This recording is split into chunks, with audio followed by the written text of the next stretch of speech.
here, but we're going to start now. Sorry for the delay. You know, it is always technical problems at the last minute.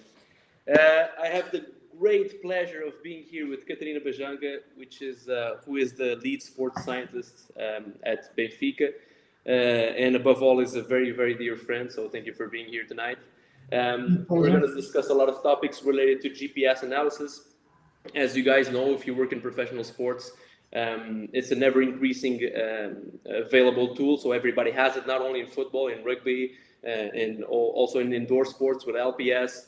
But the amount of data that we can take from these GPS trackers and LPS trackers is very, very big, and it's increasing every minute. So it's a very, a bottomless pit when you look into the data, and to get the juice out of it is not that easy. There's no consensus on which metrics to use. There's a lot of debate on what's the best intensity measures, what are the best velocity thresholds, and this is what we're going to be talking with Catarina here tonight. Catarina, welcome. And before we start, I would like, for the people that don't know you, I would like you just to make just a little background on your academic or academic endeavors and background, and your professional background as well. Hi, good night, everyone. Thank you for the invitation. Regarding my educational background, so I studied bachelor's in sports science in Faculty of Human Kinetics in the University of Lisbon. I did already some specialization in football during the bachelor's degree. I did an internship which gave me a UFSC license in coaching.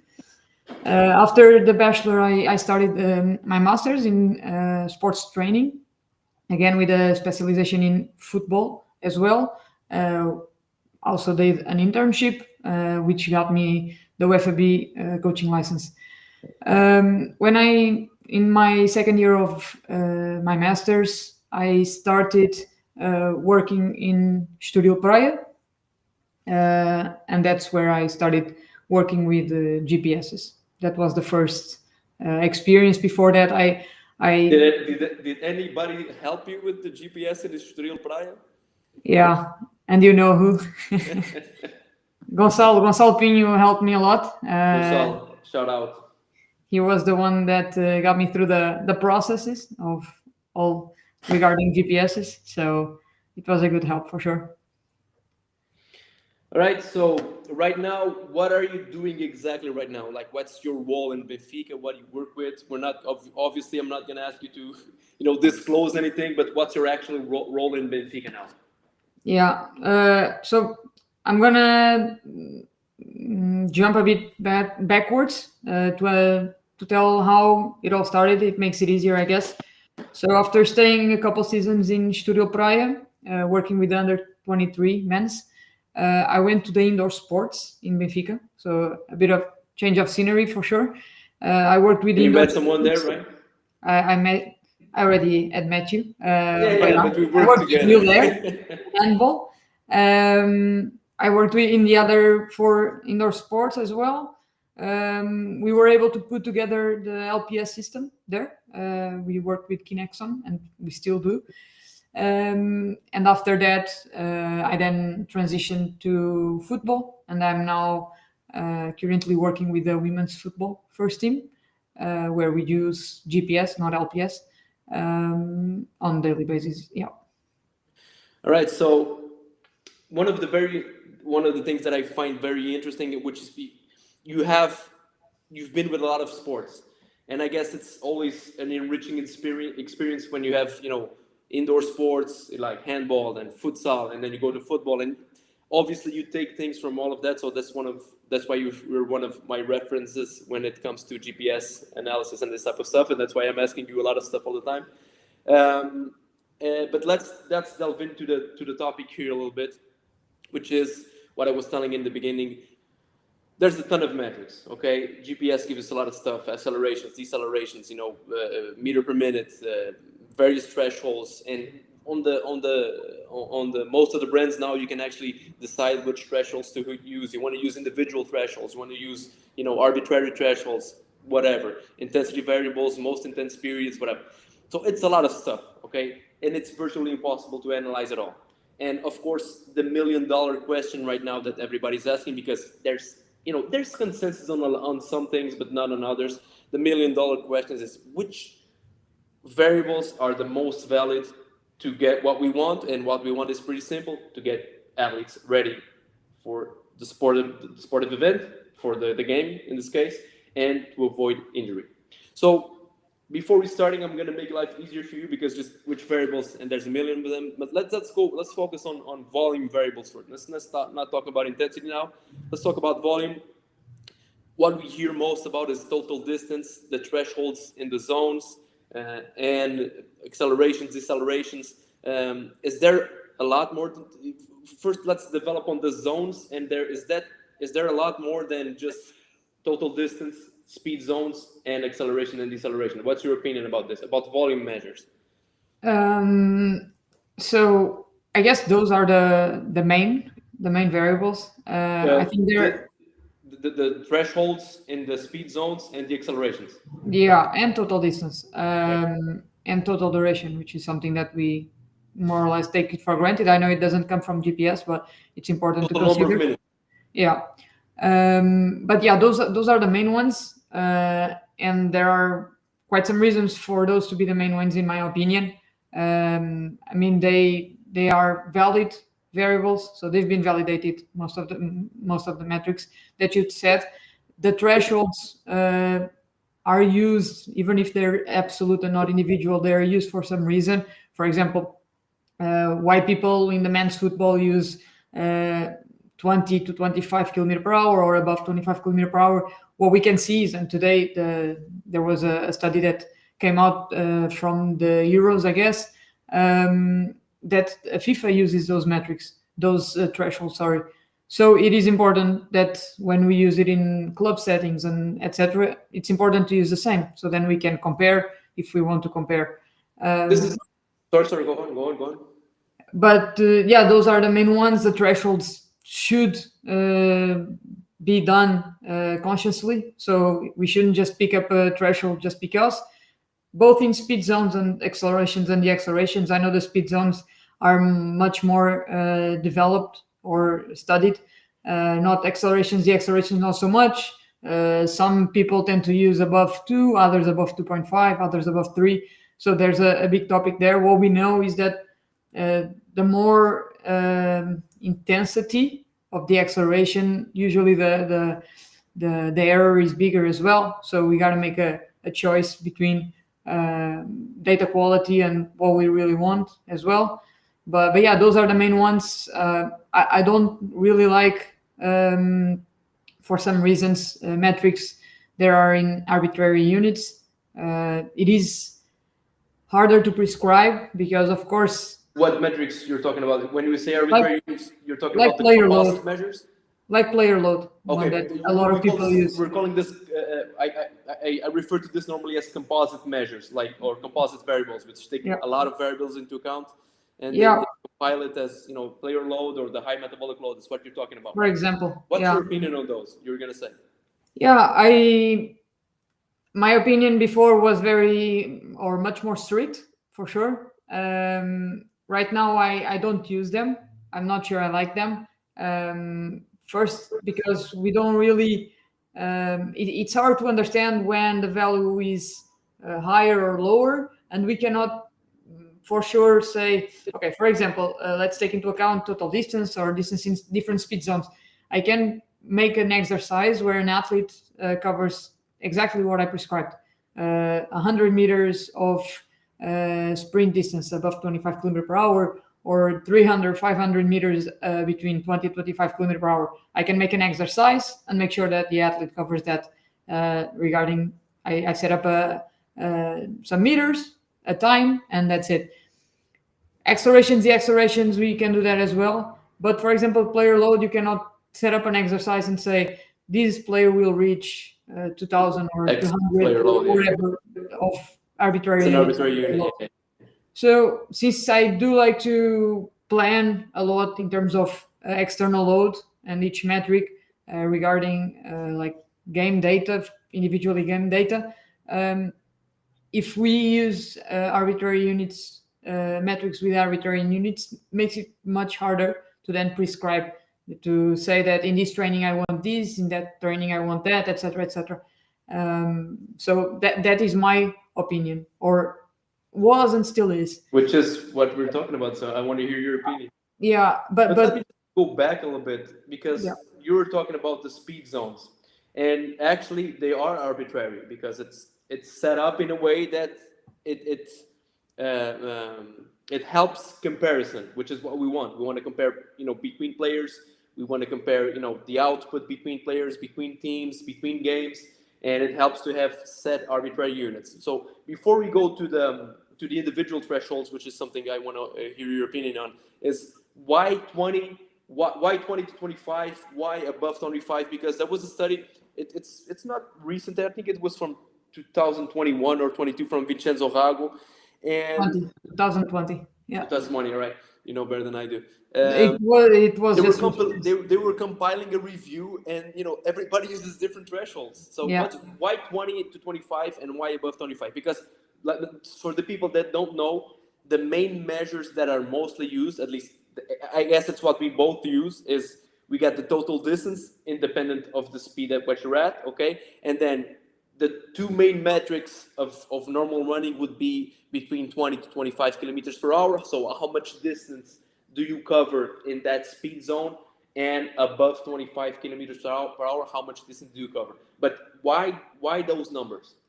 2025, I think it's more recently.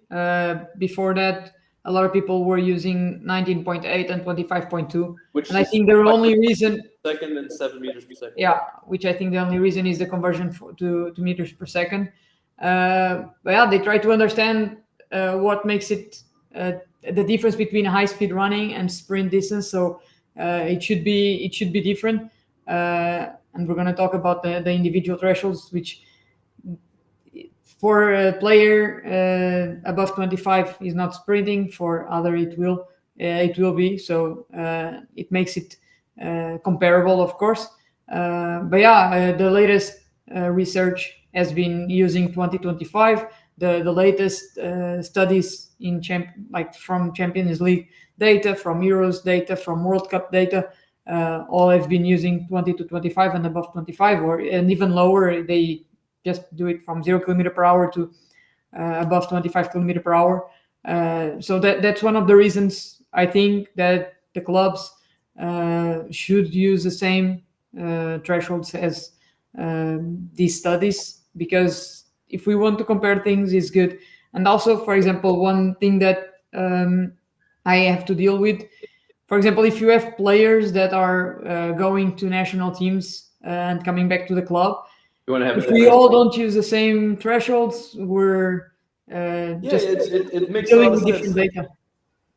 It's no chance. Again, this is exactly your point is exactly mine, which is there's no one size fits all. So you either go with arbitrary units, which is the 20, the 20, the 25 thresholds, and you get comparison from exercises, from output in performance, from physical performance. You compare between teams, you compare between athletes, or you want to adjust to your you can create individual thresholds, because a guy that sprints at 37 above 25 for him is nothing, and a guy that sprints at 30 as maximum, then 25 is a lot. So these arbitrary units will not take individual capability into account, which is obviously a problem that is, there's no one size fit all. We either choose one or the other.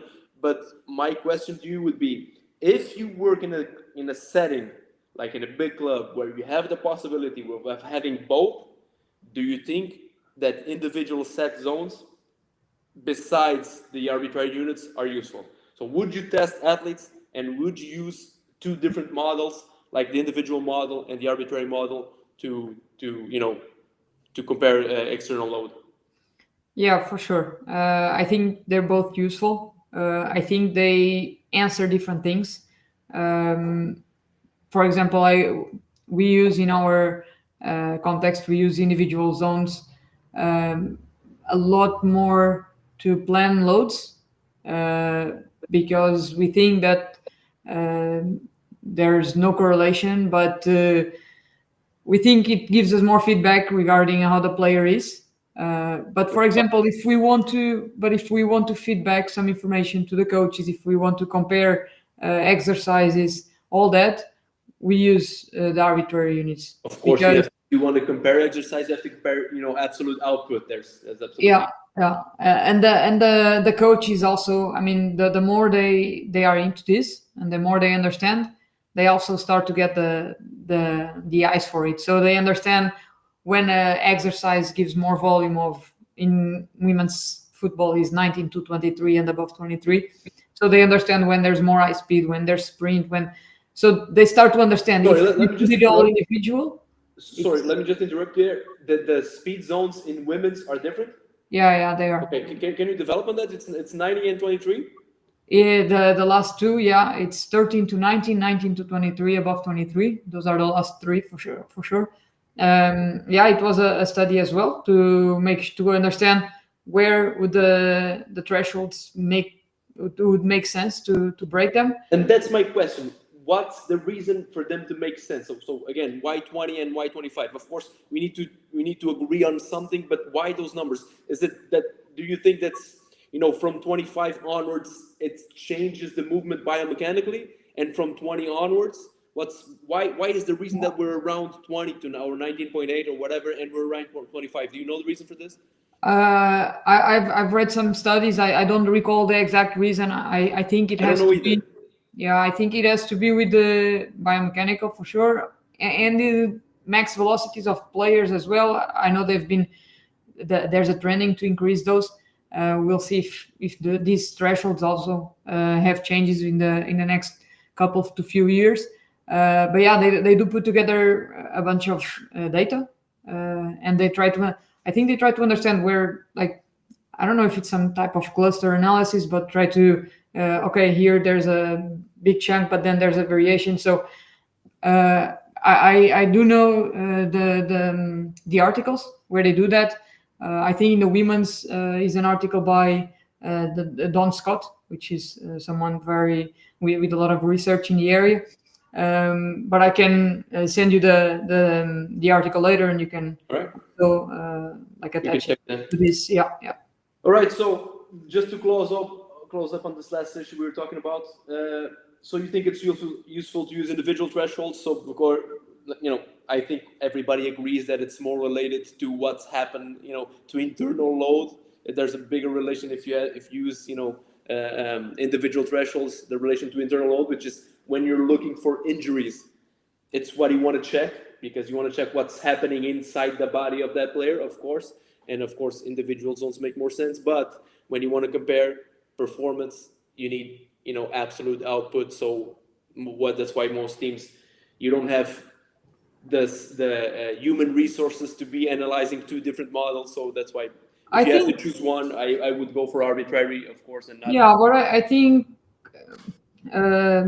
there's two things. You see a lot of the times, mainly athletes that are more physically capable, that they can reach a bunch of meters in sprint distance, which is the latest band, but they have none in like 85-90% of max velocity. So I think in some cases we really have to delve into that to make sure that a player is getting that stimulus, because reaching once per week 90% of max velocity, it might mean like 5 meters. That's enough to have the 90% checkbox, but the volume that it's being accumulated is very low, and that's important in terms of like injury mitigation.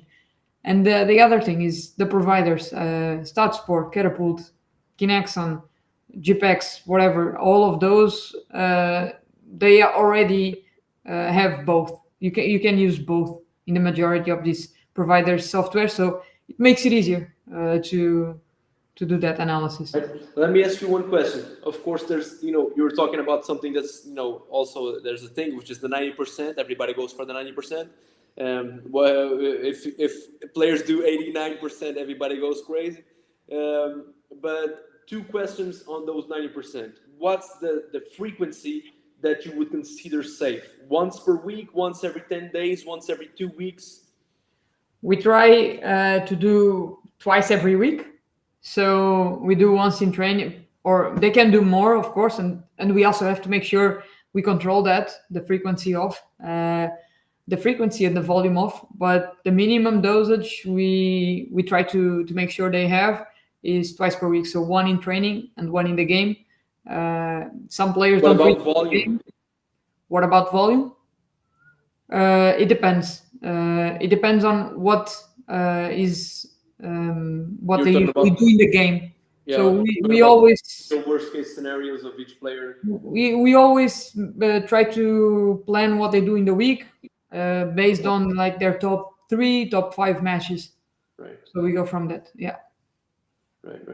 Which makes a lot of sense. So yeah, everybody goes crazy with this, with the 90%. But yeah, my feeling is that once per week is, of course, there's you know how I am. My opinion is that you need to see case to case. Of course, if a guy does 88, but last week he did a 93, it's this stuff is always arguable. 90 is something that makes sense in our head, but biomechanically it may be represented by 87% in one athlete or another. It's of course, these are arbitrary variables, and we have to guide ourselves by that. And it depends on other factors. I mean, if this might be a bit not crazy, but not with a lot of meaning. But if there's a good amount of wind and they don't reach it, it's normal. Or if there's a lot of wind and they out of nowhere, everyone has new records, you also have to pay attention to that. So you got to take into consideration a lot of factors. It's not just the number, the rounded number or not.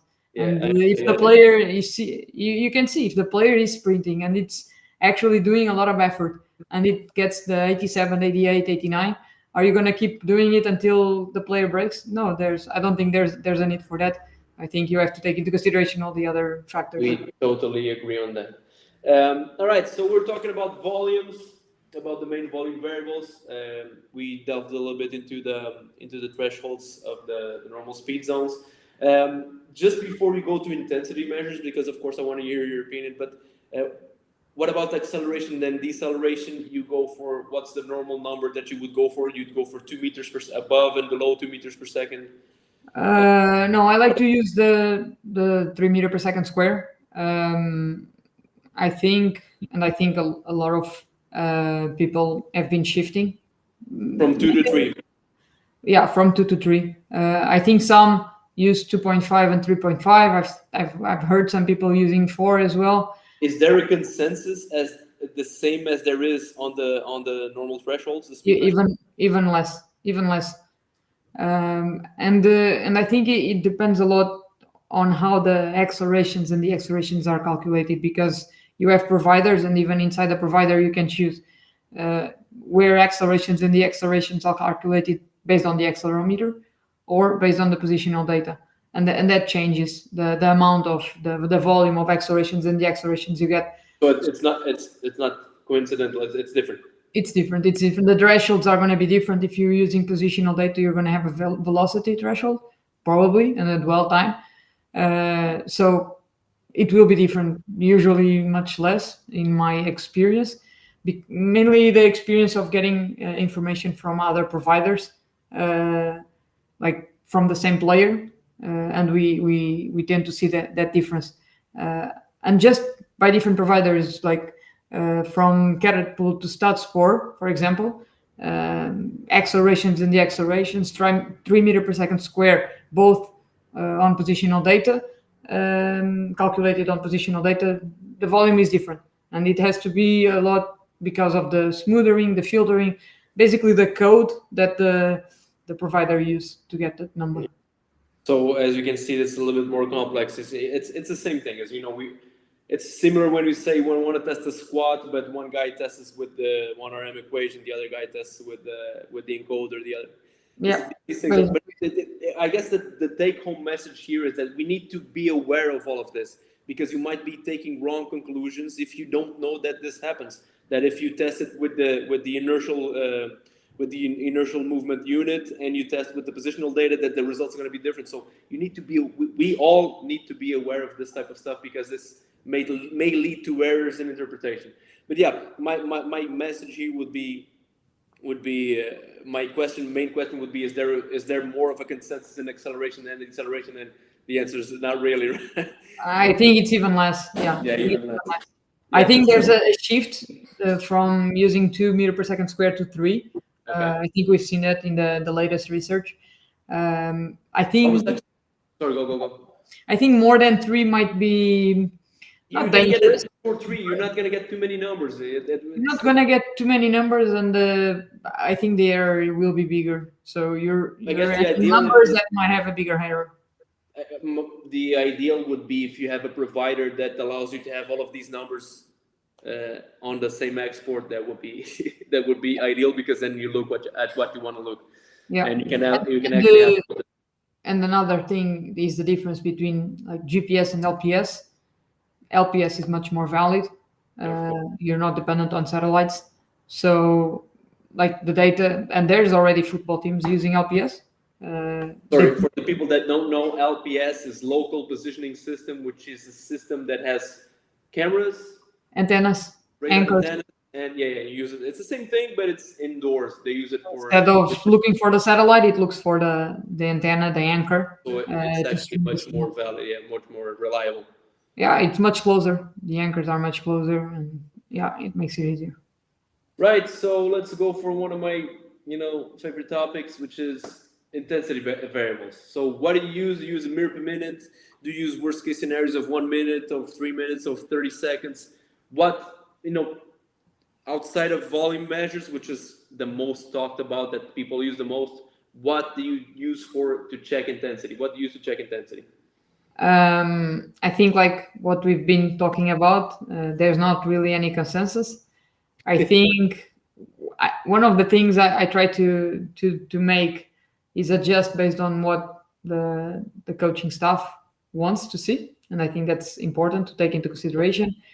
But I do use a bit of all, so I do use meter per minute, like not intervals of 1 or 3 minutes, for example, to check exercise intensity, for example, and that if an exercise can have 3, 4, 5, 6 minutes, 10 minutes, whatever, and we use meter per minute.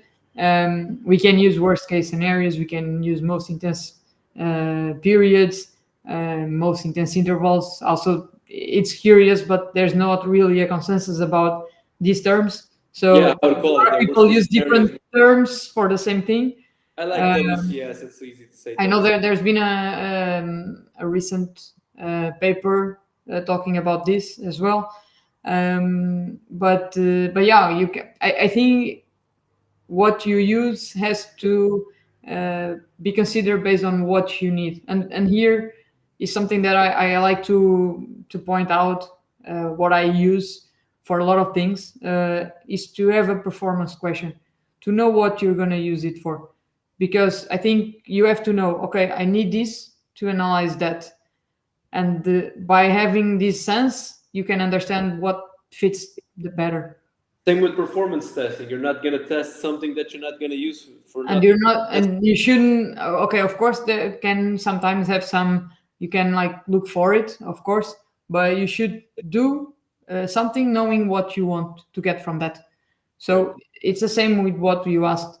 I might analyze most intense periods or most intense intervals because I need something. I can use worst case scenarios because I want something else. It depends on a lot in the situation. So when you use most intense intervals, you use the number of minutes above a most intense interval of 1 minute or whatever, or you just check in that session if that was attained. If they attained 90% of their top 3 games most intense interval. How do you use it in session as compared to in game, for example? Yeah.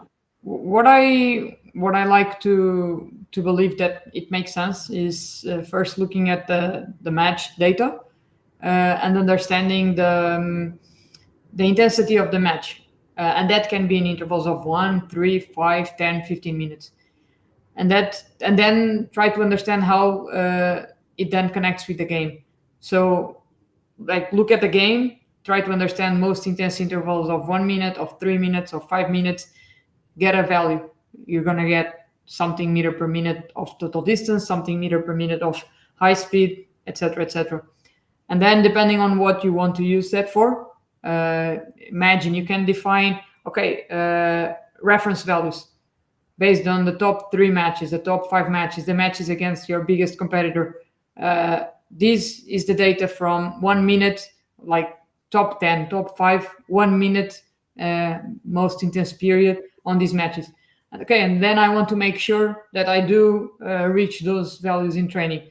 Okay, I might use 1 minute, I might use 3 minutes, I might use 5 minutes. I might use Of course, it the depends 3 on of the them. session. If it's going to be short, I might use the 3 of them for different purposes. Right. So I think we can use them all, and you can use just one. It depends on what you want to do with that. Yeah, but my question would be: do you use or would you use not only because again, you can check if that worst. Let's say let's go for 1 minute or let's go for 3 minutes. You can check if the team attains a certain percentage of your top 3 worst case scenario for top 3 games worst case scenarios for 3 minutes. May making sense? So in that session, you check what was the percentage compared to your maximum, right? Yeah. Your game maximum. But my question would be: do you go for arbitrary thresholds and you see how many numbers of minutes do you spend above a certain threshold of worst case scenario? Am I making sense? Yeah, and then there's a lot of ways to analyze it, of course. One thing I believe it's easier as well to work with the coaching staff that usually doesn't have the knowledge that the sports scientists have, is fixating an intensity value, like 5 minutes. Okay, it's 5 minutes because the majority of the exercises are 5 minutes, for example, or it's a good in between, for example. And I believe that it's very important to look at the data of the match.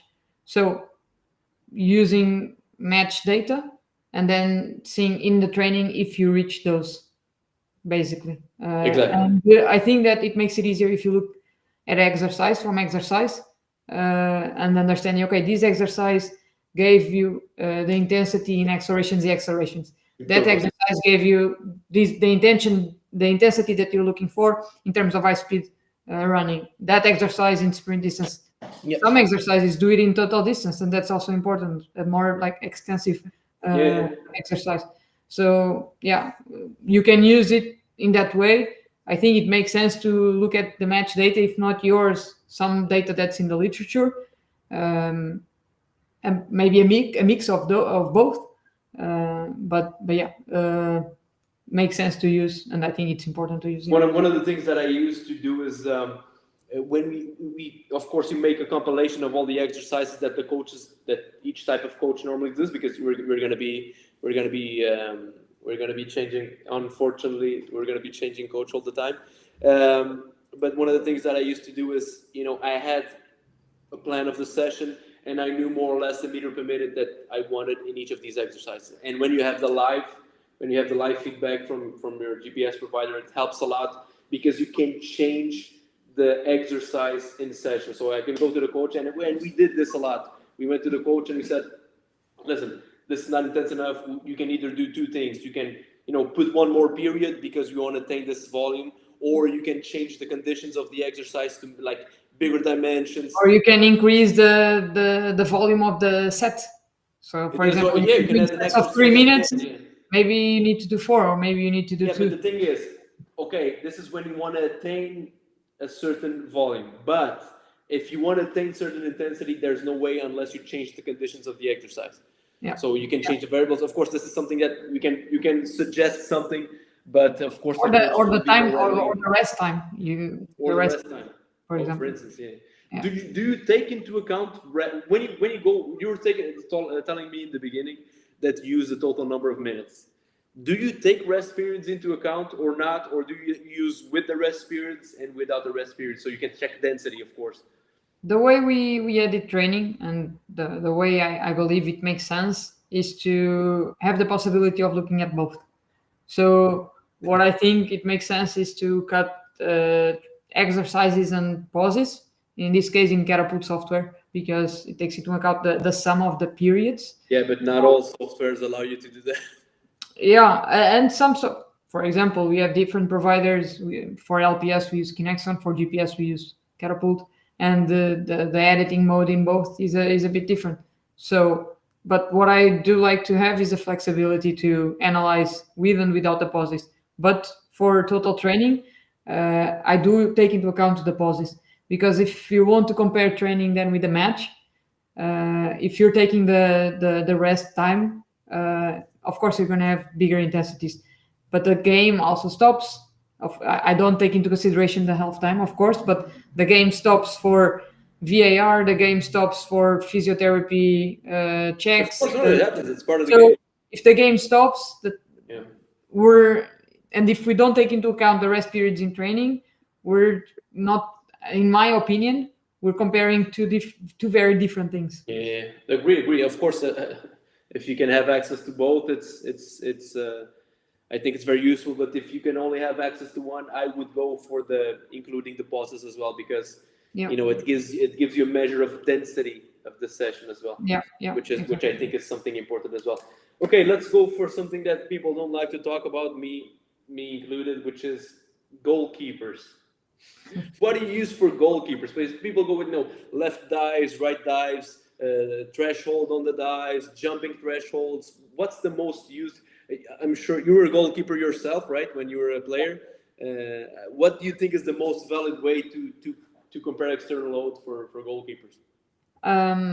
One of the most important things, in my opinion, or two of the most important things, in my opinion, is first, the metrics that you're using have to be validated, because these metrics mostly are used or are calculated based on accelerometer. Okay, no positional data, most accelerometer, and it is important to do some validation. I haven't done it myself. I've heard people that have done it by comparing with notational analysis, simple as that. And sometimes in some providers, the data doesn't check that well. So that is one thing to take into account. The other thing is any considerations that you decide regarding goalkeepers. I think it has to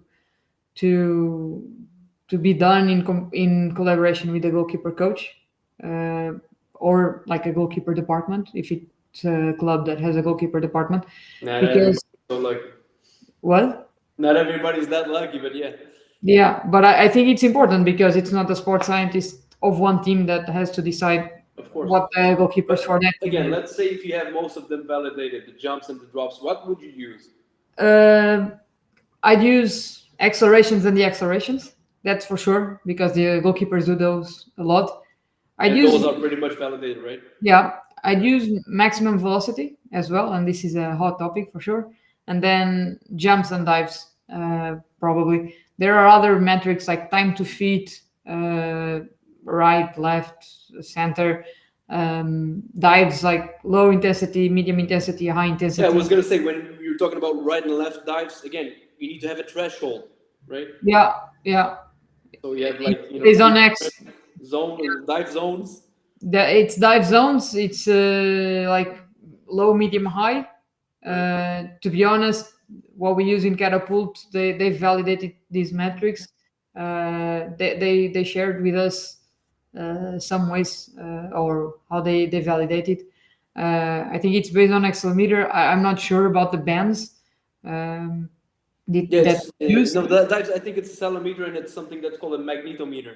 Yeah, checks the position from the ground, because if it's I think it's the gyroscope as well. Sorry?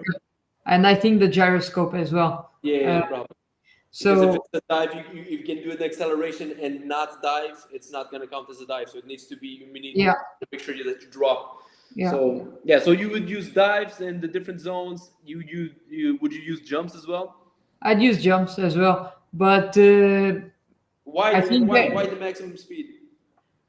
Because the goalkeepers can be subjected to that, both in training and in the match. In the match, we've seen some examples.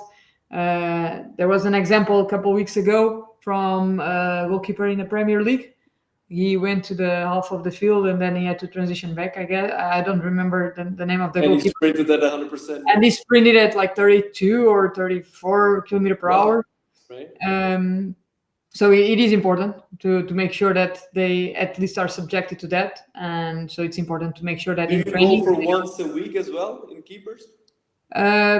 I think if they work in different types of contents, when you work in the goalkeepers, the depth. I don't really know how to say this in English, but the depth control. Okay. Yeah, you it's might a be technical term. I don't know it. Yeah. You might be subjected to that.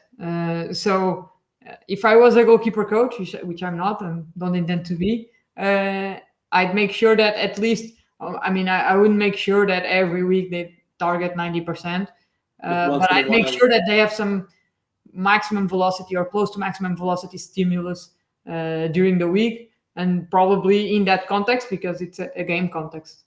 Right, but again, how many keepers get injured doing sprints? That would be another question, because if they do sprint, sure, but if they sprint and they hardly get injured from that, should we be subjecting them to something that?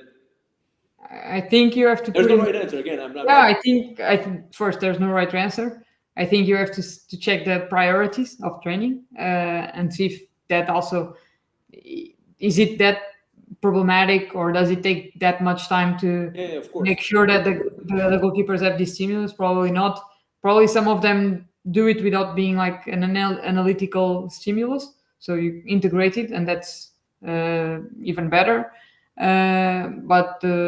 Yeah, I think it's important. I mean, I think the advantages or the disadvantages don't outweigh the advantages. So. Yeah, the advantages outweigh the disadvantages. Yeah, so I'd go for it for sure. It's a positive balance, surely.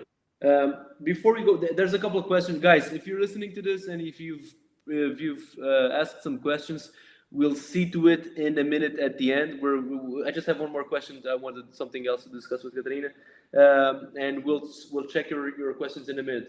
So one of the last things that we actually didn't talk about before, but I wanted to see your opinion on, which is, how do you do compensatory work in players that don't play and in players that are summoned to the match but play 10 minutes? Do you go for some volume at the end of the game, because everybody now sees that at the end of the game players run around and do the high sprints and do the high speed distance, but also you would have the compensatory training in the next day for the guys that didn't play or the guys that played less? What's your opinion on the best way to manage this? Because what I see is some people, they do everything on the compensatory day, on the day after the match. Some players do recovery, the others do the compensation work, and they do everything. But this poses a problem, because if the next game is going to be in 2 or 3 days, if you play Champions League, then you don't want to kill a player in the next day. So do you do some part of it after the game, the other part of it in the compensatory session? How do you divide this? How would you divide this?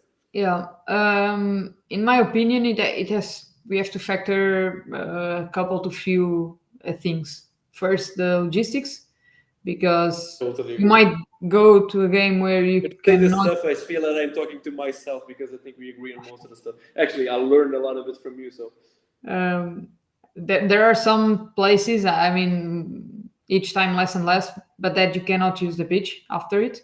Some you can use the pitch for like 5 to 10 minutes, and that limits what you can do after the match. It also has to take into account when is the next match, because you can be playing twice a week or you can be playing once a week. But taking into consideration these factors, in my belief, I think it's useful to do something after the game, and then something else in the compensatory work. And here we can separate the metrics or the stimulus. Usually it's harder, in my opinion, in my experience, to get accelerations and deaccelerations volume, which is a bit, here I bring it to the discussion.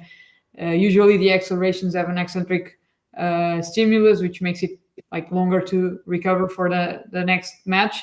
But I think in terms of logistics and like easiest way to do things, and what you see most of the teams doing is high speed and sprint after training, after the match, because it's easier to accumulate the volumes that you want in a small amount of time. Of course, you can put some accelerations and deaccelerations in there, but probably not the volumes that you'd like. And then in the compensatory work, You go for small-sided games. you'd go for small-sided games, and you'd get the accelerations. If you're playing twice a week, and if you want to make sure that as soon as the match finishes, you're already working in recovery for the next match.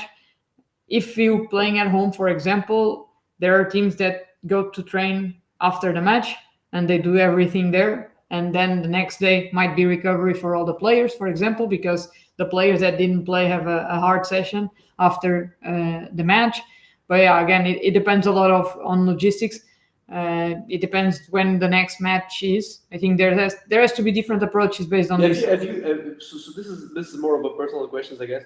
Have you seen players get summoned to the match and then not play and then having to do an extra session afterwards? Do players, swallow that easily? You know how football players are. Depends on the players. Some do, some don't. I think again, from my experience, from the clubs I've worked with, the players that are already expecting that they have to do something, usually go easily with that. It's a habit, maybe. It's a habit. The players that are not so used to doing it sometimes make it a bit harder, but it's their job. They have to do it. It's their job. It's what it is. It is what it is. All right. I guess that covers most of it. I'm not sure if you want to share anything else, or if you want to if you had any questions, or if I can go here to the questions that people were giving. We're asking. Sorry. Okay. Jorge diz aqui que says here that GPS is very complex. Sorry, I was speaking Portuguese. Tiago is asking, are the providers companies customizable nowadays to have those calculations, or are you doing them manually? I can quite answer that quickly. It depends on if you want to use the data that the provider is already calculating for you. Of course, you can always calculate the raw data, so taking into like the X and Y and making all those calculus. Then you can make sure to decide the filters and the smoothing, etc. Providers usually don't don't disclose the exact filters and all that they use. So of course you can always use raw data. Some clubs do, some people do, and calculate it themselves. But yeah, you have to make sure that you have some filtering and smoothing. So otherwise you're going to get a lot of outliers and noise in the data. Okay, so what you would suggest is mainly use what the metrics provide. What the provider. It depends on your resources and what you want. I mean, maybe for a PhD study, you're gonna want to look at the raw data and good luck analyzing raw data every day. It's a routine. Once you do the routine, again, but you need to have the resources, and not just the software resources, but the human resources as well. Yeah. Okay, Diogo is asking here, do you consider the GPS metrics to assemble trainings and set exercises to develop a team's physiological response to game demands? I guess this is pretty obvious, and yes, but do you want to answer that? I think we've touched on this. We've touched on this, of course. we I think it's important to also, I mean, of course, external load gives you a lot. I think it's important to combine it with internal load, like heart rate. Because an exercise can give you a lot of high speed or sprint and not give you the other physiological responses that you also should have. So ideally, you'd actually combine these two. But yeah, of course, you'd consider. Dude, let me just add something here. One thing that is important to do that we didn't talk much is about mapping the exercises. So you want to, each time you work with a coach, you want to map. Create a database. Yeah. You want to create a database of exercises so that, when you need to work on some type of, when you need to add some extra high speed running and you don't want to do it analytically, you can ask the coach, because, the richness here is to have the biggest bang for the buck in everything that you do. So you want to be, if you want to increase your sprinting distance or whatever, but you can do it in the tactical exercises, the more the better, right? So the skill here is to develop or to map or to create an exercise database that you can suggest to the coach and say, okay, you're doing this exercise today or that, but you can change this here because we need more sprinting distance today. Or you can change the type of the small side, the size of the small-sided games, or the number of athletes, or you can put some specific conditions. I'm not an expert in technical coaching, but it's important to map exercise because it's exactly what you want to do, because you want to consider the intensities that you have in the match and the metrics that you have in the match, and what you normally have in the match or the most intense matches is what you want to use to divide your volumes throughout the week. So you normally would have set volumes for each weekday, and to attain those volumes or to attain those metrics, if you already have a database of exercises, you can actually suggest this to the coach and actually help to set the training session in a way that goes hand in hand with what you need physically for that day. Let me see that we have another question here. In the worst case scenario in the session, do you try to design an exercise that matches all three metrics of WCS? For example, 3-minute exercise that starts with 30-minute sprint, or 2-minute small-sided games and ends with another sprint? Sorry. Or you separate each WCS metric per different exercise. One small-sided game for acceleration, deceleration, one large-sided game for TD, and maybe an analytic run for HSR and SD. Was that clear, Catarina? Yeah, it was. I think in some exercises you can have a bit of everything. I think in others you won't have, for sure. You won't have high speed or sprint distances in small-sided games, but you might have it. You might have accelerations, the accelerations intensity. So why not? It depends. I think one crucial thing is stimulus variation. So don't always do the same thing. Make sure that the players get different stimulus. So I'd say that you can use both. Sometimes you can use exercises that have worst case scenarios for acceleration, deceleration only, because actually in the game you might not have 1 minute for all that. You might have 1 minute for accelerations, decelerations, and you have another minute for high speed and sprint. So I think here I'd go for make sure that they're subjected to both. Sometimes small-sided games for acceleration, the acceleration. Other times you can have an exercise that has all of it. But yeah, make sure you. I think it's. Let me just add something. That is that when your goal is to attain sprinting distance, sometimes and I would say a lot of times, you need bigger sized, large-sided games. Large-sided games, right? And when you have large-sided games, it's very variable if you get a sprint or not. Yeah. So sometimes to attain sprinting distance metrics and even some high speed distance or high speed running metrics, it's easier to do it analytically, just to have a simple exercise, maybe with the ball or not, so that you can attain the metrics that you want, than to be trying to get a large-sided game. Yeah. And here I think you touch on a point that we discussed earlier. If you want sprint distance, you can probably have it all in an exercise easily. If you want to make sure that you get volume above 85, 90% of the max individually, usually easier analytical. But if it's a volume in arbitrary unit of sprint, 25 km per hour, nowadays the players can reach that quite easily. So it makes it easier to integrate it in an exercise.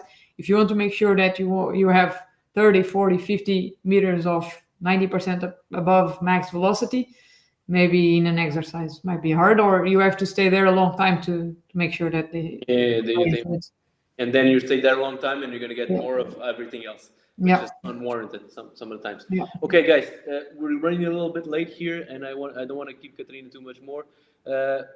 Diogo, I'm going to go for 2 more questions. Diogo is asking here, is the high-speed running after the game, or high-speed running, I guess, and sprint as well, after the game for the players such a big deal after a negative result? Do you think it can have a negative or a worse outcome?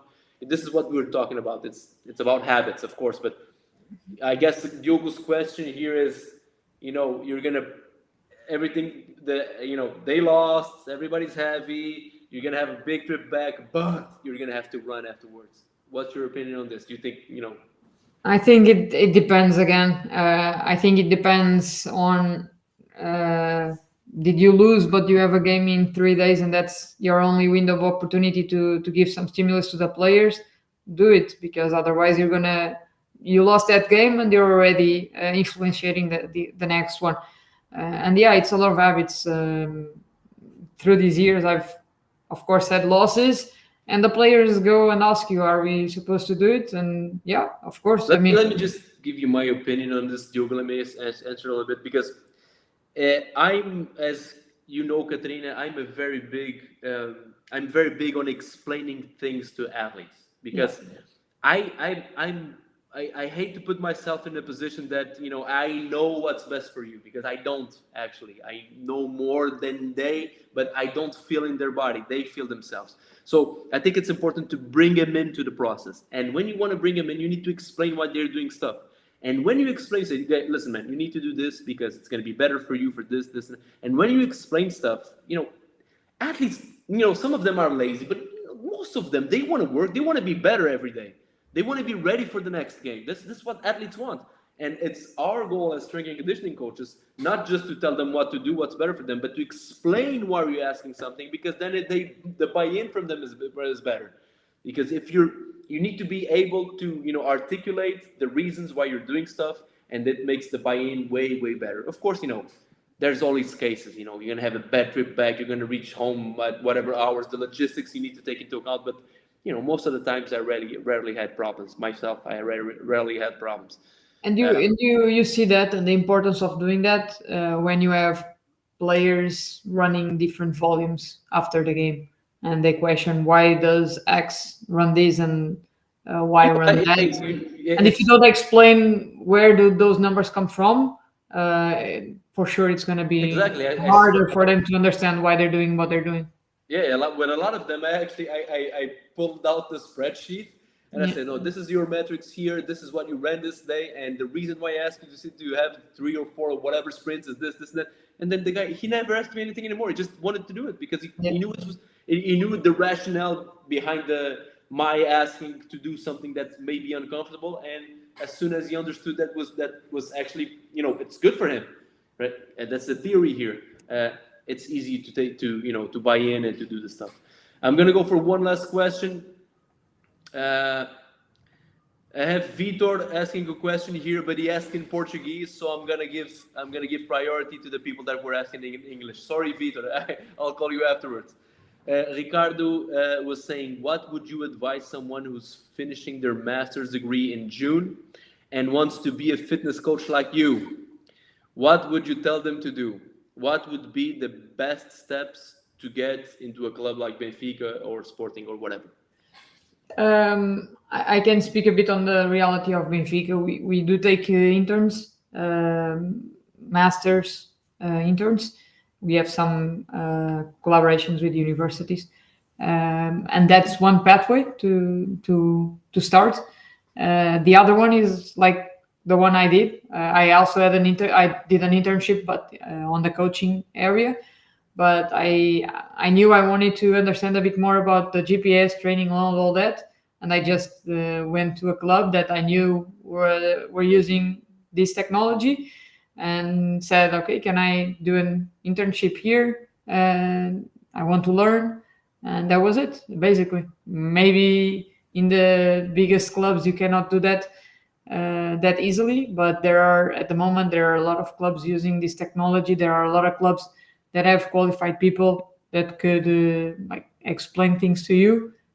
So yeah, I'd go for it. Maybe in the beginning you gotta work a bit more to learn and to make yourself valuable for them. But then with time and with experience, they'll understand what your worth and the advantages of having someone doing that work. All right.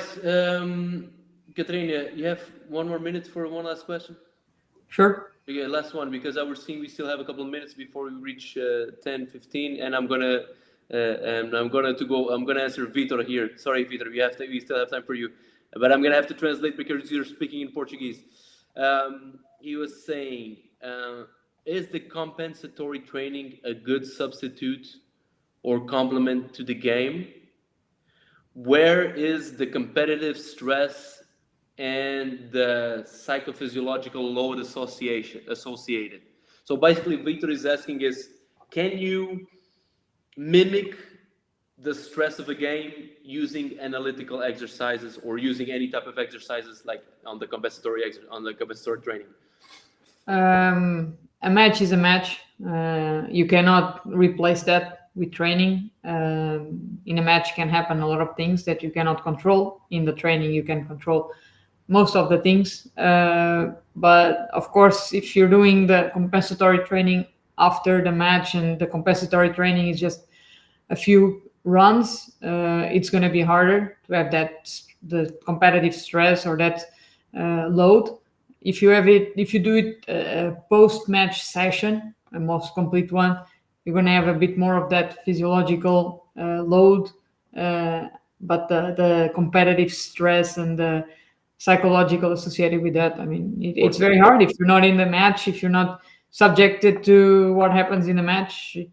At least from my knowledge, I'm not an expert on this, of course, but I think it would be. Yeah, but everybody's seen that player that has the highest total distance in the sessions, and then he doesn't play for a lot. And when he plays, he breaks down way easier than when he does in the session. Of course, I don't think there's a way to mimic this. Of course, you can go with small-sided games, but the stakes are never going to be as high as in the game. So I don't think. Well, that's my opinion. I don't think you can actually mimic that. But again, physiologically, you can give a similar stimulus, but psychologically, I don't think there's much of a way to mimic what happens in the game. Yeah. All right, guys, thank you very much for listening to us for an hour. I hope that you got something out of it. Catarina, thank you so very much for everything, not just today, but for all of the help that you've given me throughout my career. And I hope that we can. I hope that we can do this again sometime soon. We can discuss some other topics. This GPS stuff is a world. There's many stuff. There's a lot of things that people don't agree in. I was making this parallel in my mind because it's the same thing as gym training. We don't agree on stuff. There's this new stuff, velocity-based training, isometrics, what to test, what to train, how many sets, 2 sets, supersets, drop sets. Same thing. Nobody agrees. We know more easily. We can know what's wrong than we can know what's right. So we know that underloading players is bad. We know that overloading players is bad. But the exact numbers, it's still up for debate. And I hope that we just treaded a little bit of the way with this session today. And I hope that we can do something again in the future if you're up to it. Okay, guys. Thank you very much, Catarina. Thank you very much, and see you again. Bye, guys.